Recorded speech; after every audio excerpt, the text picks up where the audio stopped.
What is going on, everybody, and welcome back to another edition of Juggernaut Retro Reviews. And, we're only a couple weeks away from Survivor Series 2022. Well, Survivor Series War Games from this year. So I thought it'd be fitting to keep on reviewing old Survivor Series pay-per-views. So on this edition, we're going to be discussing Survivor Series 1993, which this show was held on November 24th, 1993. And this was in Boston, Massachusetts at the TD Garden. And the attendance for the show was 15,509. And the buy rate for the show was 180,000. And this is when they were still doing the pay-per-views, the night before, Thanksgiving. So that Wednesday, they were doing it before Thanksgiving and stuff. But yeah, let's go ahead and get started with this review. Let's quit wasting time. I've been rambling on way too much. So, the first match that kicked off the show was a traditional Survivor Series elimination match. We had the 1-2-3 Kid, Marty Jannetty, Randy Savage, and Razor Ramon going up against Adam Bomb, Diesel, IRS, and Rick Martel. This match here had a lot of, you had a lot of up and coming, kind of up and coming talent and stuff here. You had some talent that was, what's the word I'm trying to say? You had some, mid card talent here, so you kind of had a wild card of everybody here in this match. Razor Ramon, future world champion here, part of the, 1/3 of NWO, the original NWO. You had Randy Savage in here, great world champion. You had Diesel, future world champion, so you had a lot of good up and coming talent. And then of course you had, 1-2-3 Kid, Marty Jannetty, those guys, typically, expect to be around the, mid card division.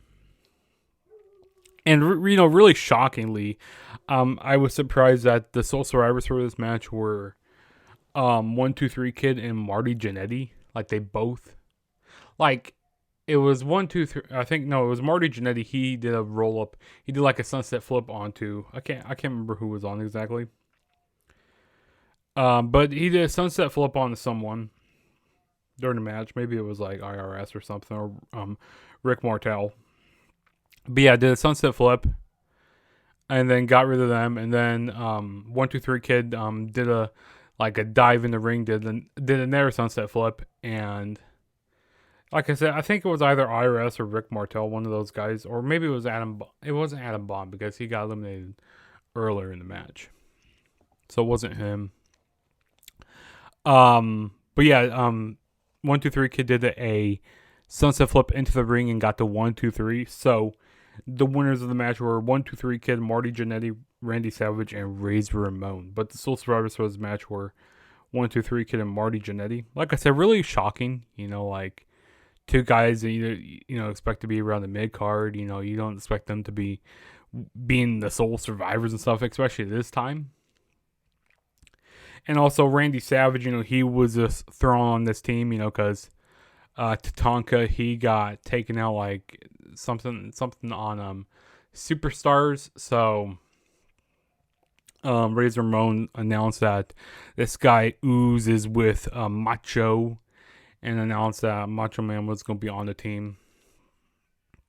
And I think even Macho Man, he got someone attacked him during the match, or he got counted out, or I think Crush came out, kind of furthered their feud with Crush and Randy Savage. But yeah, it was a pretty long match. Also, this match got about 27 minutes. Well, on Wikipedia it shows 26 minutes and 58 seconds. So a pretty long opening match, but it was fun, I would say. And then the next match we had was another 4-on-4 Survivor Series elimination match. We had the Hart family, Bret Hart, Bruce Hart, Keith Hart, and Owen Hart, going up against Shawn Michaels and the Knights, which was the Black Knight, the Blue Knight, the Red Knight, and then Shawn Michaels. So basically, it was supposed to be, well, because Shawn Michaels never had nights with him. It was supposed to be Jerry Lawler's team, because like Jerry Lawler was throughout 1993. Jerry Lawler was feuding with the Hart family. Calling them names. Talking about their mother and their father and stuff. Going to their house and doing like all these nasty things. What Jerry Lawler does. But apparently Jerry Lawler, he was facing some like legal trouble. I think it was like with a girl or something. I don't know exactly. Typical Jerry Lawler stuff. During this time. So so basically inserted Shawn Michaels into this storyline in here. Like there was like a couple weeks to build up for this match, and they were basically doing like what Jerry Lawler was doing. Like Shawn Michaels was basically being rude to Bret Hart's family to basically get heat on himself. So yeah, like I said, they basically inserted Shawn Michaels into this position. And this was another long match. This match got 30 minutes here. There were really, really the only substance to this match was, with Shawn Michaels. He was looking good in this match. Looking like a star. The Knights, I did not really care about them. I don't even know who the Knights were played as, so I have no idea. But this basically, the whole substance of this match was to build the storyline between Bret Hart and Owen Hart to start their feud going into 1994. To kind of plant the seeds, to their feud. Because Bret Hart, he got like, Owen Hart ran into like Bret Hart or something, and then like Bret Hart went flying into the barricade. And then Owen Hart got rolled up, so he got eliminated from his team. So, the only people who survived for Bret Hart's team was Bret Hart, Bruce Hart, and then Keith Hart, and then Owen Hart didn't survive at all. He's the only one who got eliminated. And all the rest of the Black Knights, they got eliminated. Shawn Michaels, he was the last one remaining for his team, and he goes like, screw this, he doesn't need to do this anymore, and he walked out. So like I said, the Hart family won, and they're all celebrating in the ring. And then Owen Hart comes out. He goes like, why'd you do that? He goes like, you screwed me and all that. And so like I said, kind of planting the seeds to their feud and stuff. Especially around this time, they kind of patch everything back together. For the holidays and stuff. To kind of do it like a slow burn for this feud. And then around Rumble, that's when they actually had like the full breakup of these two guys and start their feud. But yeah, other than planting the seeds for like Bret Hart and Owen Hart, there really wasn't and having Shawn Michaels look really good, there really wasn't anything else exciting in this match. So we'll move on to the next match, which we have was the Heavenly Bodies. Jimmy Dale Ray and Tom Pritchard going up against the Rock and Roll Express, Rick Martel and Robert Gibson. And this was for the Smoky Mountain Wrestling Tag Team Championships. This was an average tag team match like you see like on like a house show or like in like the Mid-South and stuff. Like this isn't like the fans didn't really care about this too much, like these Northeast fans, because like these weren't WWF tag teams, so these fans really didn't care about that much, because like they weren't really too familiar with the Rock and Roll Express that much, and like it was cool that they're being on this show, but like yeah, no one really cared about this that much. There was some things being cheered, like, but it was an okay match, an average tag team match. Good tag team maneuvers. The Heavenly Bodies did end up winning the Smoky Mountain Wrestling Tag Team titles here, so it was nice that they gave them that. They were some WWE guys a little bit, so basically, Smoky Mountain kind of threw them a bone a little bit here. But yeah, for the majority part, most fans, didn't really know what Smoky Mountain Wrestling was, because like you couldn't really watch it. Like, say if you were living in like the Northeast, you couldn't really watch, Southern wrestling. You didn't know who these guys from the South were. Like wrestling wasn't as wide as it is now in 2022. And there wasn't any social media at that point. But like I said, this was just an average tag team match. And then next, we're going to move on to the next match, which we had was another 4-on-4 Survivor Series elimination match. So, it was basically the team Doink going up against Bam Bam Bigelow, Bastion Booger, the Headshrinkers, Fatu and Samu, and Alpha and Luna were, out of ringside. So basically, the whole storyline behind this match was like, Bam Bam Bigelow was feuding with Doink the Clown. And Doink the Clown said there's going to be 4 mystery Doinks that are going to be in this match. And, Doink the Clown wasn't even... I thought Doink was going to be like one of the members in this match, but he wasn't in this match at all. It was basically the Bushwhackers, Luke and Butch, and Men on the Mission, Mabel and Mo. So those were and they were all dressed up like in like Doink headwear and stuff. They were all had the face painted as Doink the Clown. And yeah, this was a train wreck of a match here. I really wasn't a big fan of this match. I don't remember much from this match at all. Like, this is how much like this match was like goofy and stuff. I didn't care about this at all. Like, this match had no point of being on this card here. It was not that good. Like, really stupid shenanigans. Like, you had the Bushwhackers riding around on the scooters during this match.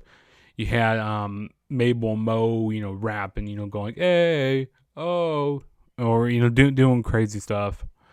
And the whole team, the Bushwhackers and Men on the Mission, they were the sole survivors. They eliminated the rest of the Bam Bam Bigelow's team. And then after the match, we got Doink the Clown on like the Titantron, talking to Bam Bam Bigelow, laughing at him. All of his team got eliminated.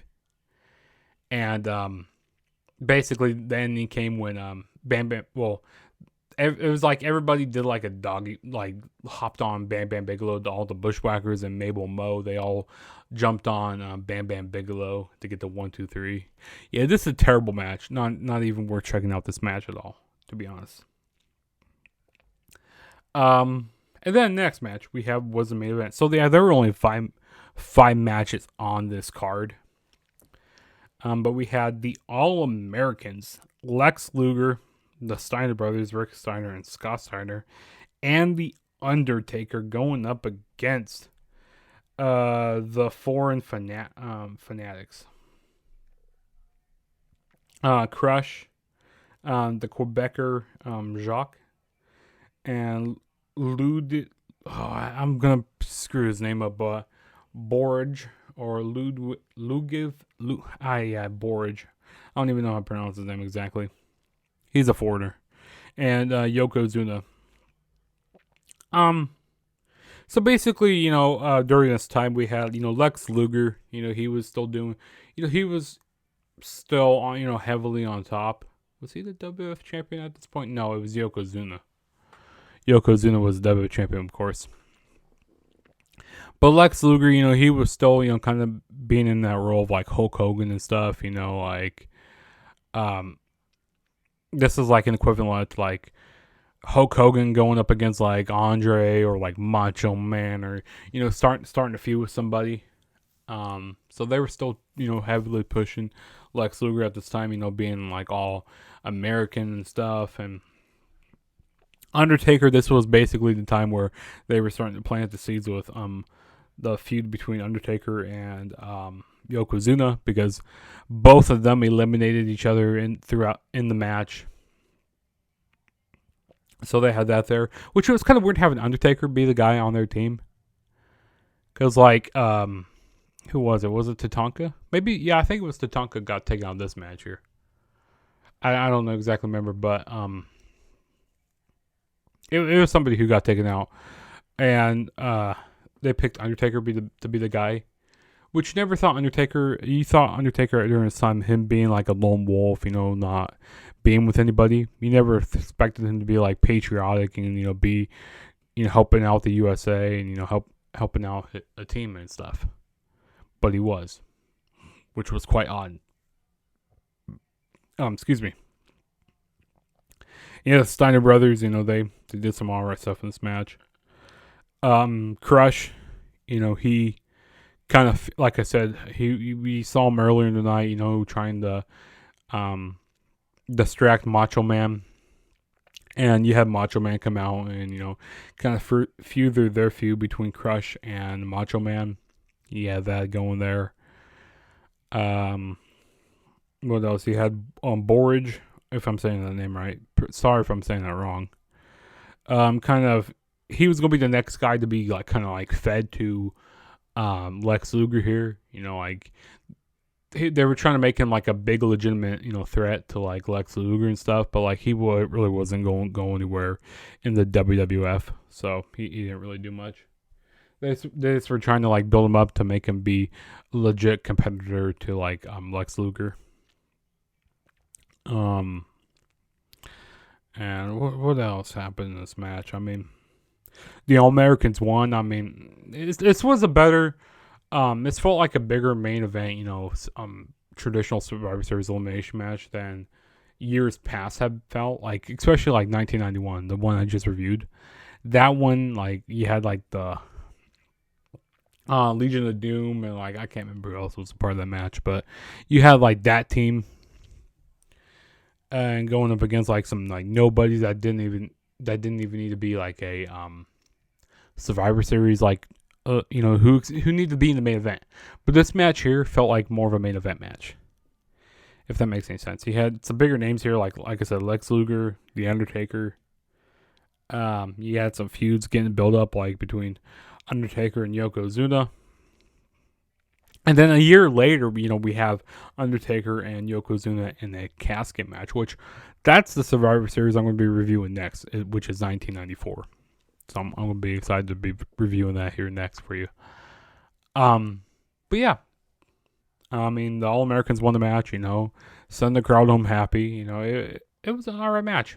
It was good, nothing too crazy in the match. Like I said, it was solid. And like I said, there were only 5 matches on this card. So a lot of these traditional Survivor Series matches were pretty long. Like this match here got about 28 minutes in it, which was 27 minutes and 59 seconds. And then you had, like I said, you had the Harts and the Shawn Michaels and the Knights. That match was 30 minutes. And the opener was 26 minutes. So, it's quite a bit of long traditional Survivor Series matches on here. Only 5 matches on this card. I mean, yeah, there was some stuff that wasn't that good, but there were some things that were, worth watching on this show. So, I definitely recommend, maybe, checking out this Survivor Series if you want to. Check out the main event. Check out the opening match. And then also check out the Harts and, the Shawn Michaels, just to see the feud get implanted for Owen Hart and Bret Hart. But yeah, that was my Survivor Series 1993 review. Some things I got coming up this week. I got my AEW Full Gear prediction video to do for this week for you guys. I also got another retro review to do for you guys for Survivor Series 1994, so stay tuned for that. As well as I got another prediction video to do for you guys, which is Impact Wrestling's Overdrive, which is going to be happening on Friday, which I'll be doing a review for Overdrive and for Full Gear as well this weekend. As well as maybe some watch-alongs and whatnot. Maybe we'll see what's going on. But like I said, hit that subscribe button, hit the like button, and going down in the comments, let me know what you guys want to see on my channel. any type of special reviews, any type of videos you want to see coming out on my channel, yeah, be sure to go down in the comments below, as well as turn on the notification bell to be notified every time I make a new video, so you don't have to wonder, oh, when's Juggernaut making a video? Well, you know when I'm making a video because you have on my notifications. And also, go follow me on all my social media platforms. Go follow me on Instagram and Twitter at the True JSB. And I don't think I'm forgetting anything else. Like I said, subscribe, like, comment. I'm almost to 500 subscribers. I'm like 2 subscribers away from 500. So let's get me to 500 subscribers, and then we'll be on the road to 550. And hey, eventually we'll be at that 1K. I'm just going to keep on trying to post content for you guys. I know I'm not consistent all the time. I'm sorry. I want to be more consistent with you guys. I just need more content to bring out for you guys. Some different type of videos. But yeah, if you got, like I said, if you guys have any recommendations you guys want to see, like I said, go down in the comments below. Hit me up on Twitter, like I said. You guys can go DM me on Twitter and, ask me some questions, or give me recommendations of what you guys want to see. But this is your boy Juggernaut saying peace out, and I will catch you guys in my next video.